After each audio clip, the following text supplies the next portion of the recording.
I had a deal with the crown prince. I would play the perfect royal bride, quiet, loyal, dutiful.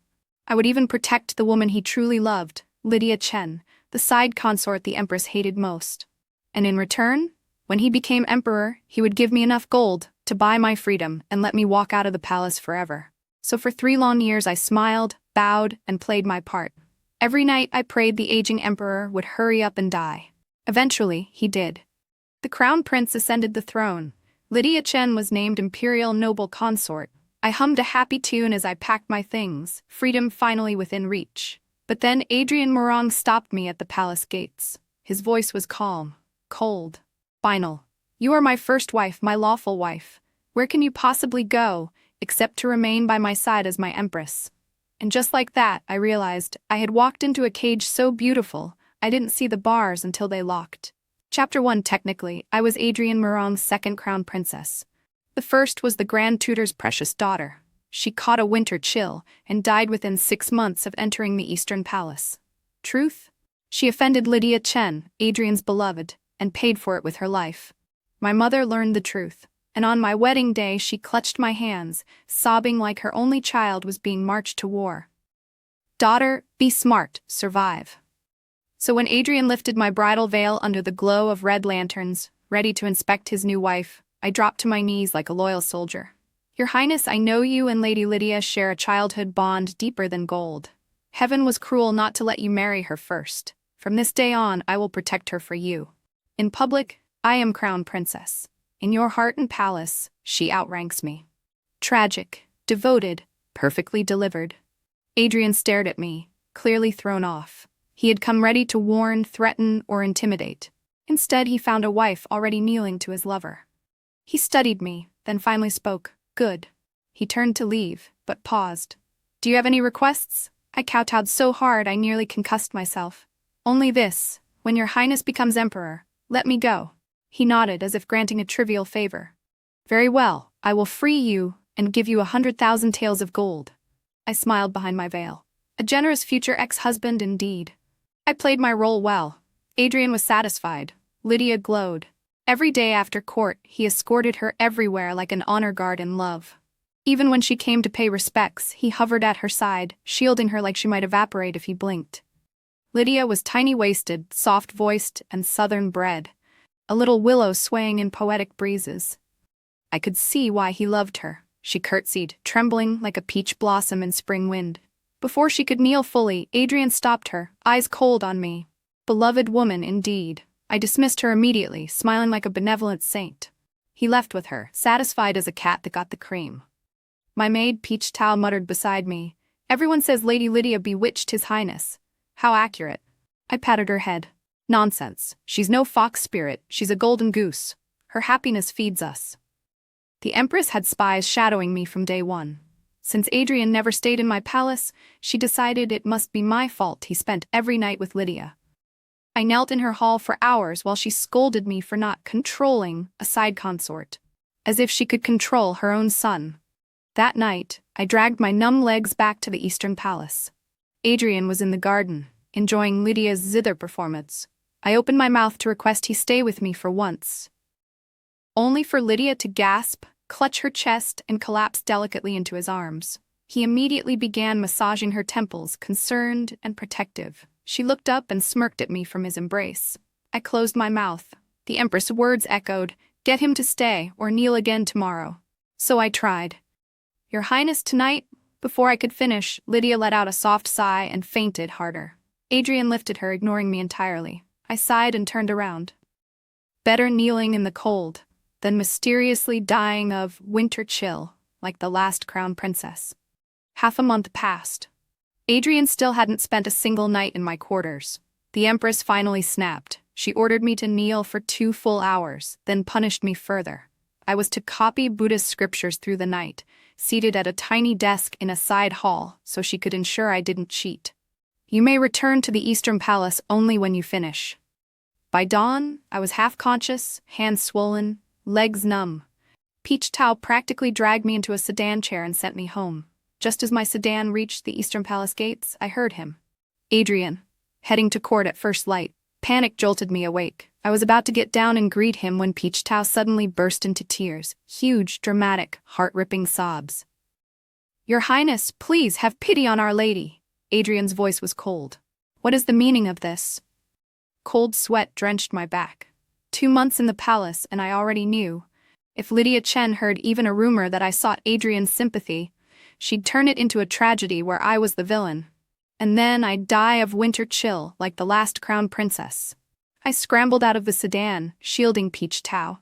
"It's nothing, truly nothing. Your Highness, you're on your way to court. Don't be late on my account."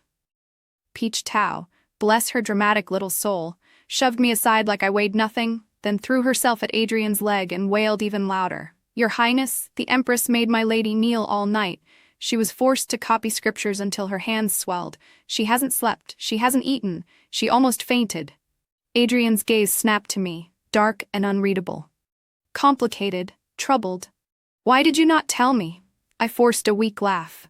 "It's a minor matter. If your Highness wants to pity me, perhaps just reward me with some gold or jewelry, because money never judges, abandons, or chokes you with jealousy." He ignored my joke and turned instead to his chief eunuch.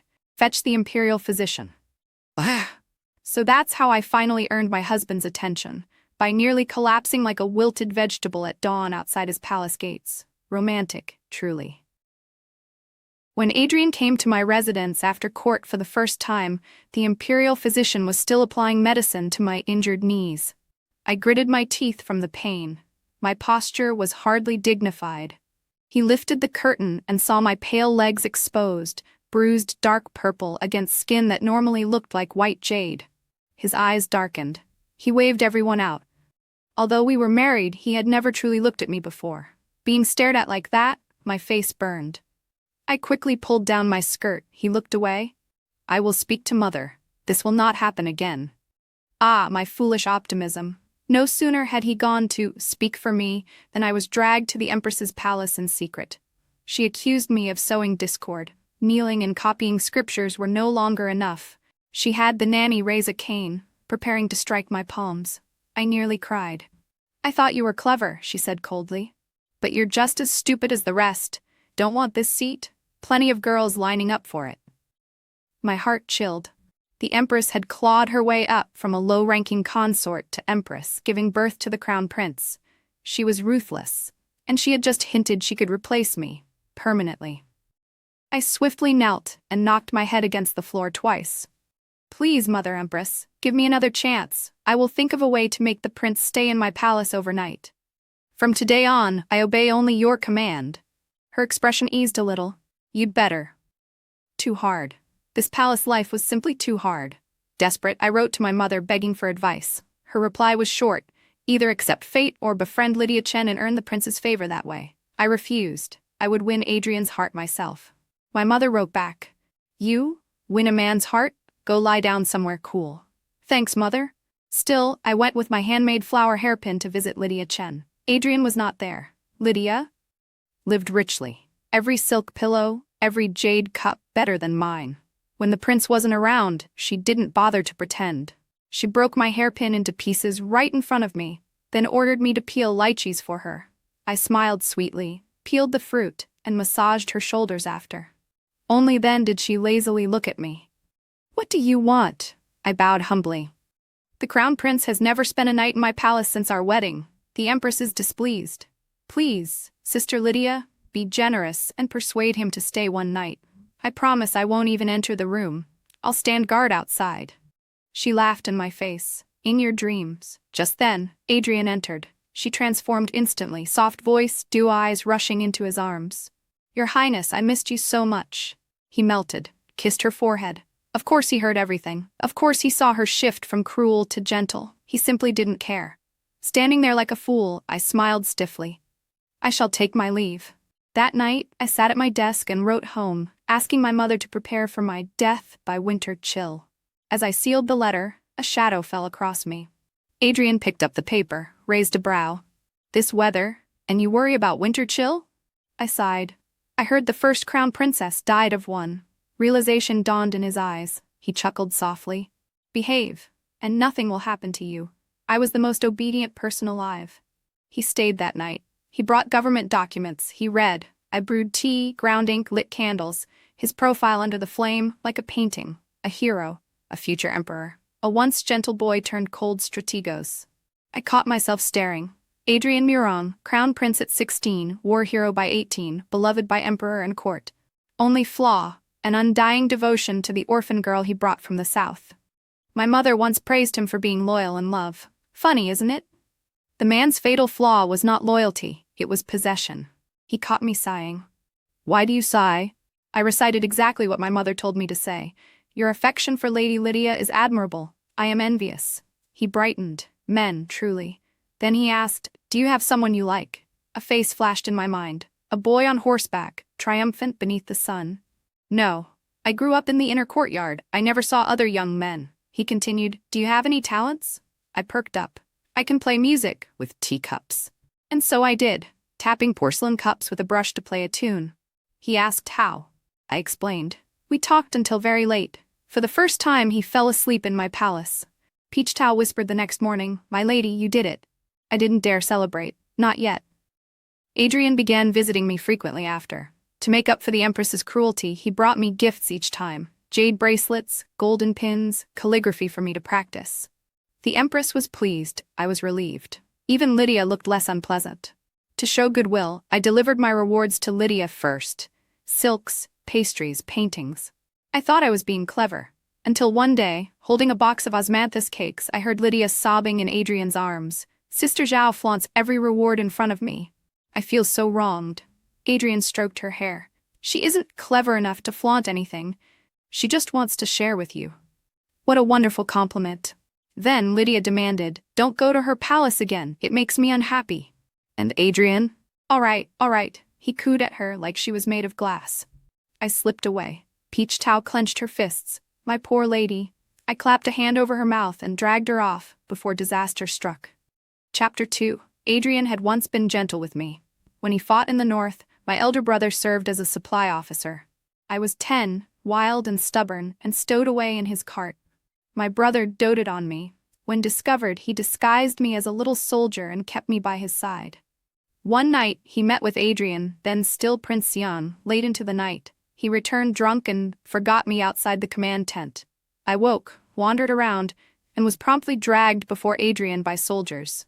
And then I promptly fell ill. He let me rest in his tent until my brother was contacted. I was a terrible patient. Loud, restless. Adrian, young, composed, far gentler than now, read me stories to quiet me. I never forgot it. He had. Until now. After promising Lydia he wouldn't come to my palace, Adrian really stopped visiting. The Empress watched for a while, then resumed summoning me every few days to have tea. Which meant kneeling, scolding, and more scripture copying. No matter what I did, I couldn't lure Adrian back. So I stopped trying to win his heart and started praying for the Emperor's early ascension to heaven. Winter arrived. Kneeling through cold nights left lasting pain in my knees. Spring came, flowers bloomed, and the palace gained a new beauty. A princess from the northern frontier, here as a political bride. Her name was Sabine. The Emperor was bewitched by her. So the Empress had no time for me. The harem united in resentment against Sabine, and I was forgotten for a brief, beautiful moment. Then Lydia Chen became pregnant, and I, the crown princess, served tea and fruit to a side-consort, smiling until my cheeks ached. She wanted to view the spring blossoms in the Imperial gardens.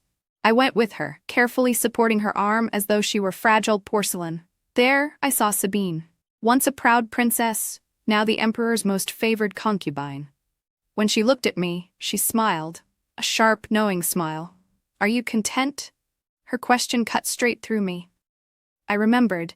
The day I first saw Adrian ride through the capital, sunlight blazing off his armor, the nights he once spoke to me kindly in a military tent, the childish wish I whispered in my heart, to marry that young hero. And now? I was someone who prayed for my husband's father to die, served the woman my husband loved, and smiled through humiliation daily. The girl who stood on rooftops to glimpse a returning hero had been replaced by a ghost in phoenix robes. Sabine gently squeezed my hand. If you ever have a chance, go to the frontier. I didn't understand then. Later I would. Adrian worked himself to exhaustion these days. Sometimes, late at night, I brought soup to the study. He didn't refuse it, nor did he drink it. It simply sat there cooling. He read through mountains of memorials, brush strokes becoming messy over time. I massaged his shoulders gently. My residence is nearby, Your Highness. Would you like to rest there? He agreed. Lydia was pregnant and, jealous as always, refused to let him near her. A royal prince might be devoted but not abstinent. I bathed him, dressed him, dimmed the candles. When he pressed me down, heat radiating from his body, he whispered, "Don't be afraid." I wasn't, but I was also not happy. That night, I became the first woman he touched after Lydia entered the palace. At dawn, noise exploded outside. Lydia's maid screamed that her mistress was unwell. Adrian left without straightening his clothes. Peach Tao cursed through tears as she helped me dress. Later, Adrian sent someone to ask what I wanted as reward. I asked to see my mother. My mother arrived and looked me over. Then she slapped me. Foolish girl. She saw through everything, the powder Sabine had given me, the subtle scent on my skin. You used that medicine. I lowered my gaze. Mother, you know, I loved someone since childhood. We were destined to marry. Yet after I entered this palace, I learned I was only a shadow. How could I not try? She trembled. If I had known that boy you spoke of was him, I would have fought heaven and hell to stop this marriage. Before leaving, she met Adrian privately. I don't know what she said, but after that, even when Lydia cried and begged, Adrian began visiting me again, occasionally. He grew gentler. Sometimes when I dared, I asked him to read to me. Sometimes I would quietly mention that summer in the northern camp. He froze the first time. Then, so it was you. He had never known that the boyish soldier was really a noble girl in disguise. You were bold back then. I still am, I smiled. I once spent 2 days in a haunted temple just to prove the Buddha statue was moved by rats. He laughed, a soft, warm laugh, the first I'd heard from him in ages. That night, he picked up my hand, playing with my fingers casually. Heat spread beneath my ribs. Why so quiet? He asked. I met his eyes, steady. Once, you told me I should leave the palace and meet other men, but I already have someone in my heart. His hand tightened, eyes sharpening dangerously. I continued softly. When you returned from the frontier years ago, I saw you ride through the capital, and I vowed I would marry no one but you. I was lucky.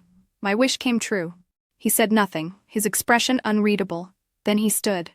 It's late. Rest. And he left. For Lydia. Again.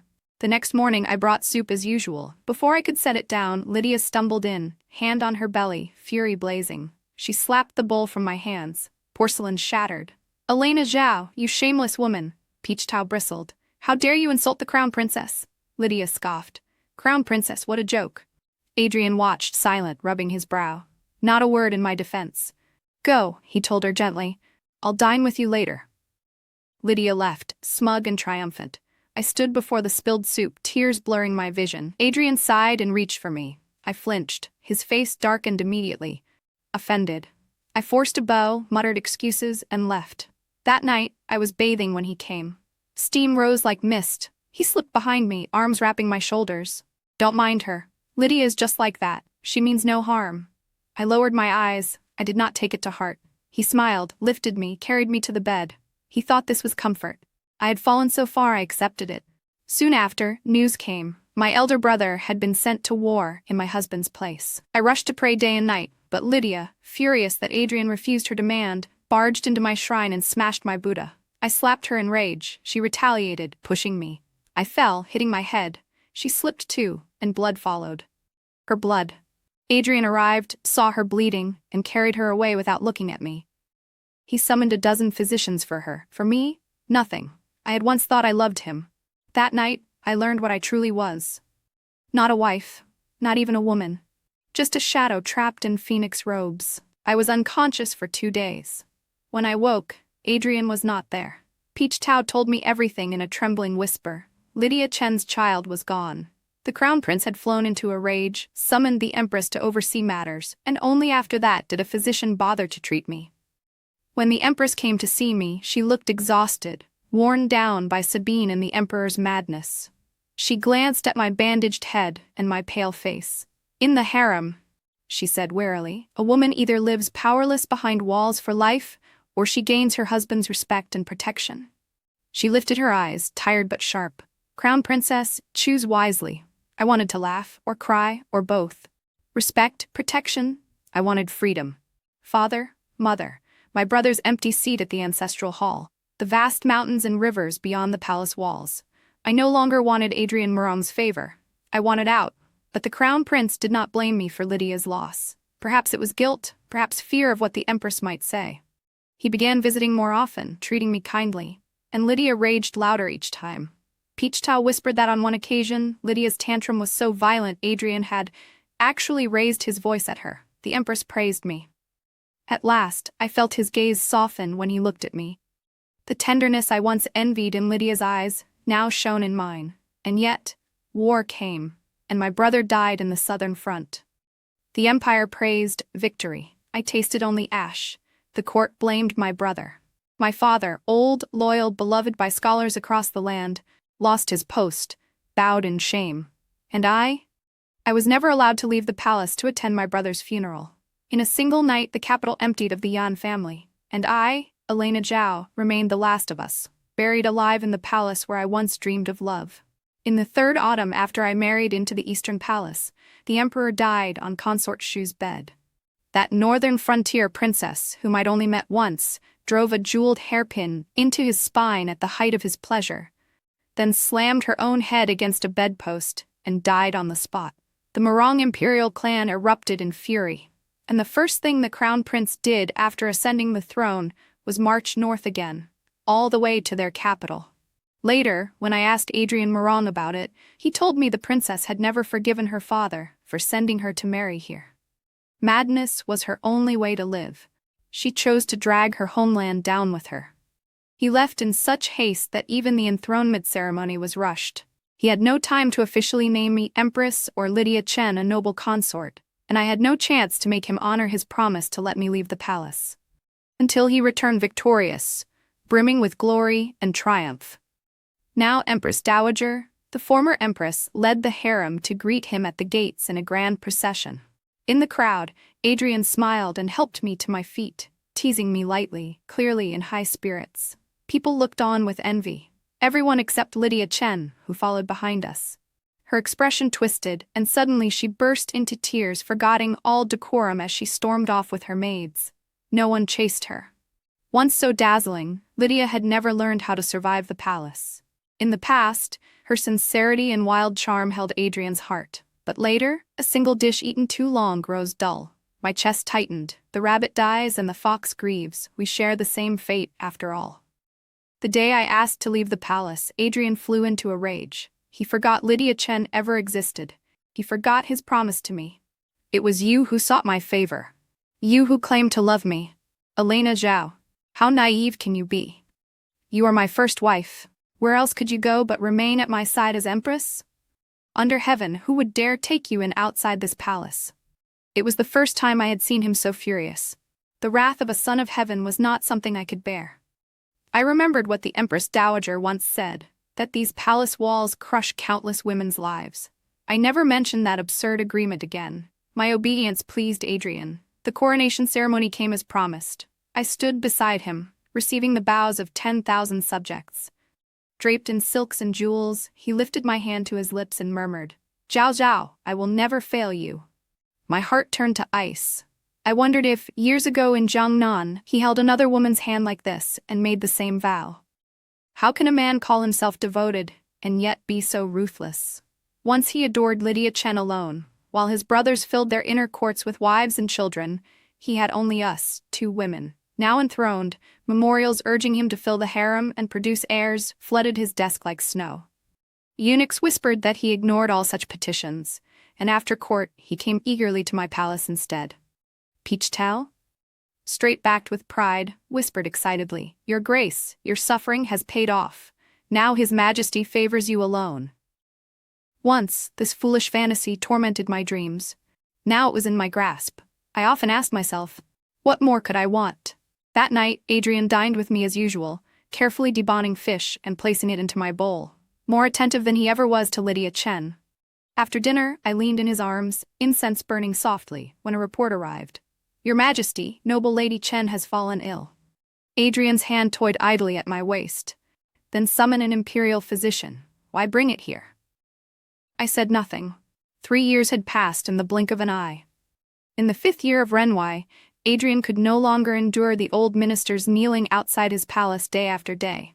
He finally agreed to hold a selection and bring new women into the harem. On the day they entered the palace, he gifted me many rare treasures, reassuring me, "They are just for appearances. Do not worry, I only have you in my heart." Being Empress was exhausting. Every morning I paid respects to the Empress Dowager, then managed the affairs of the harem.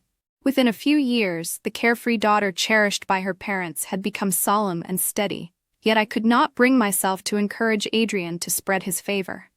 Nor could I guarantee his devotion forever. The young are always vigorous. Peach Tao gossiped daily. So-and-so danced in the garden. So-and-so delivered soup to the audience hall. A lively battlefield of charm and schemes. Among the new consorts were ambitious ones and those who, like I once did, chose prudence. One in particular caught my eye. Iris Y, the eldest daughter of Pingyang Marcus. She resembled me, yet was wholly different. I once pledged myself to Adrian for survival. She neither flattered him nor me. She simply paid her respects and then shut herself away, masterfully turning the kitchens and artisans to her service. Peach Tao returned breathless one day. Her palace is like a fairyland. Perhaps if I had lived like that back then, I would now be in my mother's arms outside this cage. Life calmed again, until the mid-autumn banquet. Adrian drank too much and fell asleep in Zhaoyang Palace. Barely had he left when Iris Y rushed in, hair disheveled, begging forgiveness.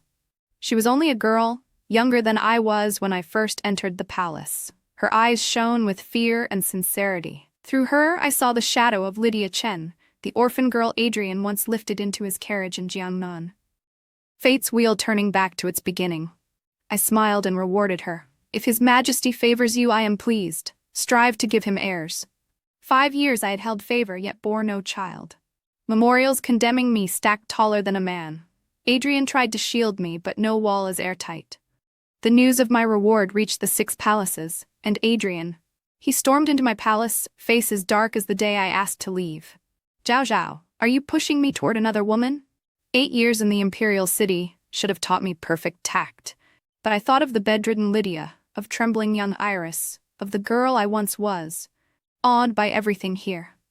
The words rolled on my tongue, then changed. "You once swore I was the only one, and yet you slept in another's chambers.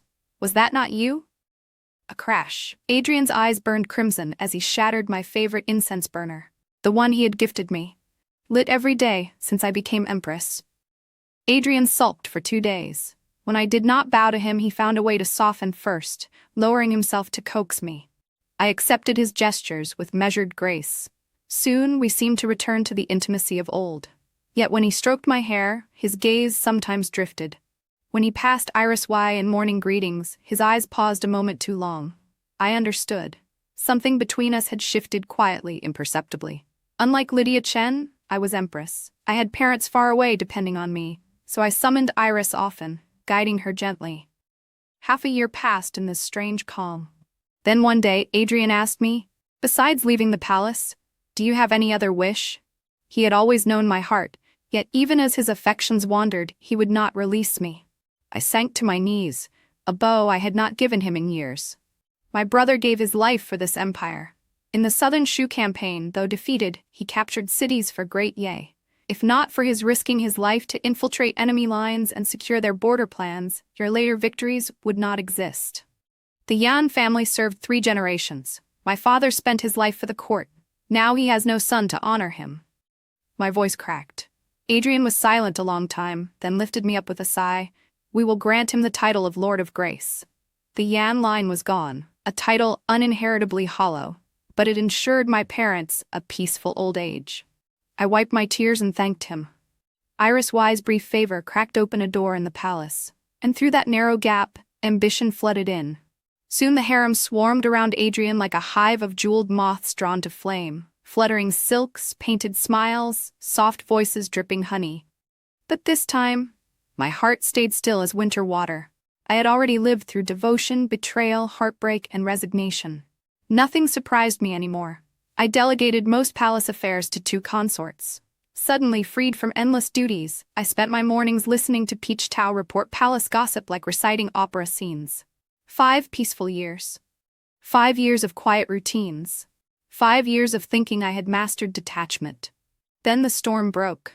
Everyone smelled the scent of power and lineage again, and the harem burst into dazzling, desperate bloom. Girls danced in the gardens at dawn, sent soup to the political hall by noon, delivered poetry scrolls by dusk. Velvet smiles, sharpened claws, but desire has teeth, and fate has patience. By the 7th year of Renhui, pregnancy after pregnancy ended in blood and sorrow. At first, rumors whispered of schemes, spilled teas, tainted pastries, tears and silk sleeves. Later, even those few who conceived under heavy guard never made it past 3 months. 7 years on the throne, not a single heir. Once, they blamed me for Adrian's empty cradle. Now, no one dared. Not when I had been the model Empress. Dutiful, gracious, unblemished. Even when the emperor soured on new favorites, he would retreat to my palace, to breathe in silence, to rest beside someone who expected nothing. He had once been a bright and shining prince, all wind and sunlight and promise. 7 years of ruling turned that brilliance into weary frost. Sometimes he napped on the soft couch near my window while I read by lamplight, orchid scent drifting through spring air, peaceful, almost tender, in a strange, exhausted way, until one afternoon he opened his eyes and asked softly, almost absently, "The incense you once used, why don't I smell it anymore?" I turned a page. The burner broke, so I stopped. He paused, remembering. The next day, servants arrived with lacquered chests filled with the finest golden incense burners in the empire. A gift for nostalgia, or guilt, or both. Lydia Chen did not survive that winter. Fragile as frost on rose petals, she had faded for years, clinging to life as though waiting for one final glance, one final hand to hold. I visited her a few times. Each time, footsteps at her door made her eyes shine, hope, trembling, desperate, only to dull, heavy and hollow when she saw me instead. To the very end, she waited for Adrian. He never came. When word of her death reached him, Adrian looked up from a stack of memorials. Bewildered, as if the name Noble Lady Chen needed time to fit into memory, like he had misplaced her somewhere in the years, a keepsake forgotten in a dusty drawer. "Posthumously name her noble consort," he murmured, dazed, then lowered his head and continued writing. I happened to arrive at the doorway at that moment. Peach Tao, grown calmer and wiser through palace winters, exhaled a quiet sigh. Once, she would have celebrated Lydia's downfall. Now she simply looked tired. So did I. I handed my food box to the eunuch and turned away. Outside, the capital lay under a deep, soft hush. Snow-blanketed roofs and courtyards, muffling the world in white silence. In the distance, young Imperial children giggled as they built snowmen, a life beyond schemes, beyond longing. "Do we still have the incense?" I asked. Peach Tao held my parasol above me. "We do." "Dispose of it." "Yes, my lady." Once, in the Imperial garden long ago, the northern princess had pressed 2 things into my palm. A pill to secure favor, and incense that ensures no wound would ever quicken beneath its smoke. They said after the late emperor touched her, no other concubine conceived again. I swore I would never need such poison, never sink so low, yet I used it. Cleanly, quietly, thoroughly. I was no longer that naive girl pulling fate by the hem. And Adrian Murong? He was no longer the triumphant spring prince who once returned to me crowned in victory and sunlight. We had both changed. Or perhaps we had simply revealed what we truly were.